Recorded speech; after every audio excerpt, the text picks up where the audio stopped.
The night was alive with the glow of string lights and the smoky aroma of barbecue when red and blue lights slashed through the oak trees, turning my backyard into a chaotic light show. Sirens wailed as deputies charged down the gravel driveway, just as a retired sheriff raised a forkful of ribs to his mouth. The music died. Guests froze. A loudspeaker barked, ordering everyone to stay put. Across the ditch, clutching her yapping terrier and smirking like she just busted a drug cartel, stood Linda Carter, my insufferable neighbor. Her fingers lingered over her phone, triumphant, oblivious to the fact that she just called the cops on a room full of lawmen celebrating one of their own. It all started a week earlier when I, Tom Harlan, decided to throw a surprise retirement bash for my best friend and partner of 35 years, Sheriff Roy Bennett. Roy had served Mason County longer than most folks had been breathing.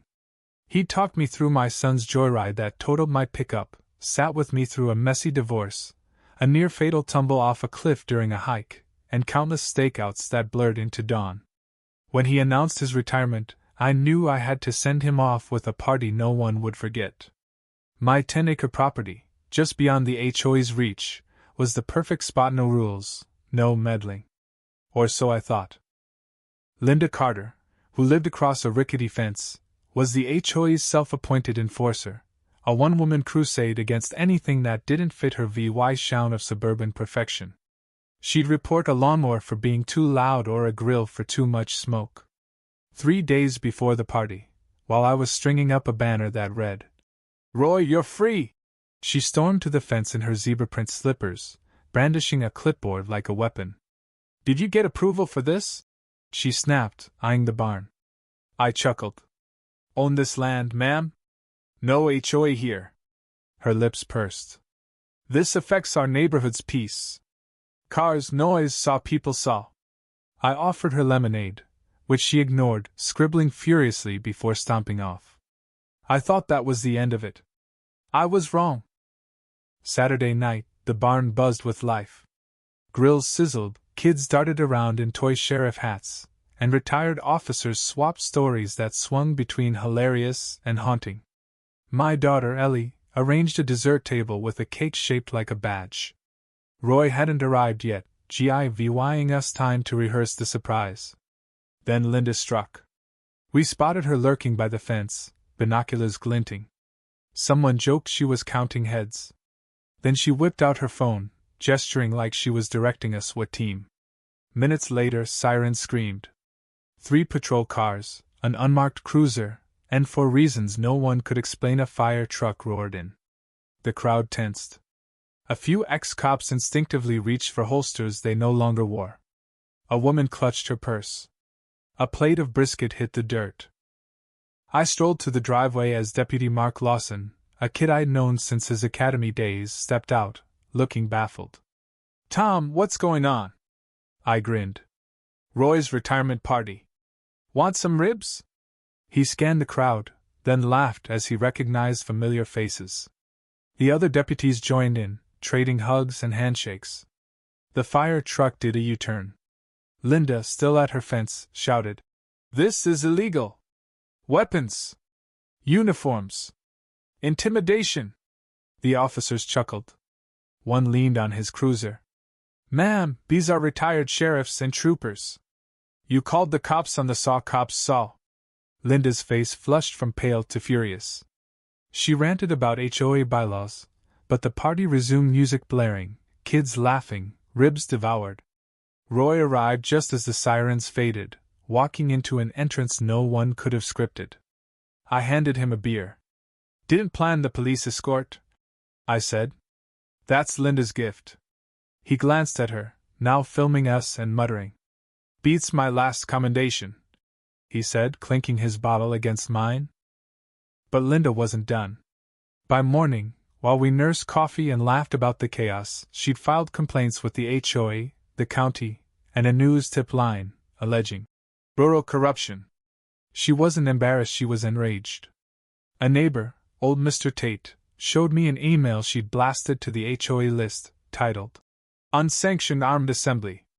It claimed my party was a political rally with illegal firearms and military operatives.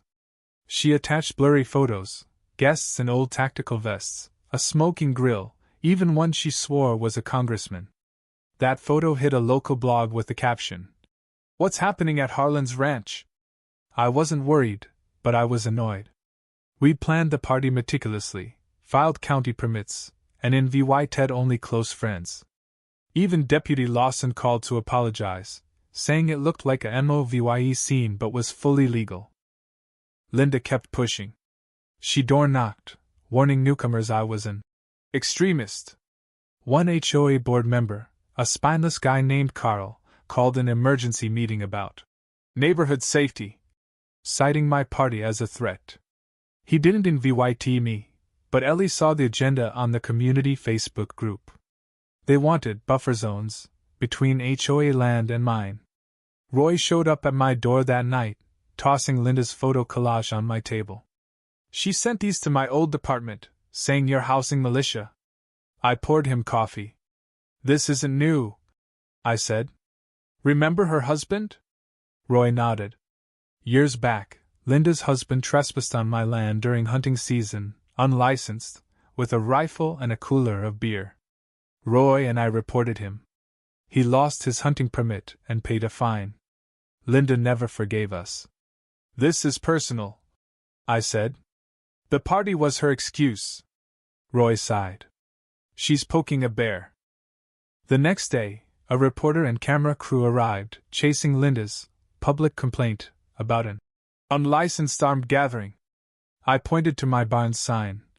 "No weapons here, just laughter." Then I gave him a quote. "It was a party for a man who served this county for decades. If ribs and stories are a crime, lock up every barbecue in Texas." He left. But Linda's fire spread. Neighbors asked if federal agents were staking out my land. One HOA meeting turned heated when residents questioned why she didn't just ask me what was happening instead of calling 911. A viral clip of her ranting about drones and cow-booted spies made her a local joke, dubbed Barnyard Linda, by a radio show that played her 911 call, where she'd said militia 3 times. I decided to fight back with good. Inspired by party guests who trained rural communities, I got a permit for monthly barn seminars on first aid, CPR, and fire safety. The county loved it. A nonprofit offered funding. I posted a notice. "Learn safety from those who serve." Linda called it a paramilitary front. When a kid flew a drone near my barn, she screamed about government spying. My trail cam caught her sneaking onto my land, camera in hand, slipping face first into a muddy ditch. Her notebook floated away like a sad raft. I didn't post the footage, but at a community cookout, a friend projected it on my barn. The crowd roared. Her fall got a standing ovation. Linda landed a news segment. Neighborhood tensions erupt, calling me a destabilizer, and claiming her terrier had light-induced anxiety. Roy stole the show, telling the camera, "The only weapons were forks and bad jokes. If that scares you, get help." The clip went viral. Linda emailed the mayor, sheriff, and school board calling me a child safety threat. When that flopped, she demanded a county zoning probe. Roy's niece, a clerk, shut her down. Everything was legal. Then came her boldest move, a letter in my mailbox, no stamp, her handwriting. She claimed my driveway violat an old HOA easement and demanded I reroute it or face a lawsuit. She included a shaky map with trespassing scrawled in red. I checked my deed. Not only was the easement dissolved years ago, but I owned the cul-de-sac's access road, deeded quietly in an old land deal. My lawyer laughed, then drafted a cease and desist citing Linda's harassment, trespassing, and defamation. She also suggested I could block the road or charge the HOA rent. I didn't tie it. Instead, I hung a sign. Harlan Lane Private Access. Welcome to respectful travelers. Neighbors snapped photos, grinning. Linda fumed. She fired back with her own cease and desist, demanding I remove the sign, cancel barn events, and pay for her stress-related medical bills. My lawyer's response was brutal. Linda had no case, and further contact would be recorded. Certified mail, done. The neighborhood rallied. A petition to oust Linda from the HOA board hit 50 signatures. At the vote, she didn't show, sending a rant about forged signatures. The board kicked her out unanimously. Weeks later, Linda's house listed for sale, citing cultural differences. The listing omitted the barn saga, but a community group comment, "Free drama with barn lights," went viral. Roy and I sipped tea on my porch. "She MOVYing?" he asked. "She lost control," I said. "People like her don't stay when that happens." I turned the barn into a community hub. MOVYE nights, potlucks, book swaps. Our first MOVYE night drew 30 folks. A new sign read, "Sheriff's Rest Hall. No Lindis allowed?" Laughter echoed. Linda sold her house and left. The town planted trees, kids biked freely, and peace returned. A reporter called for a follow-up, but I declined. Let the barn's joy tell the story. A middle finger to the angry few, built on ribs, laughter, and a damn good party.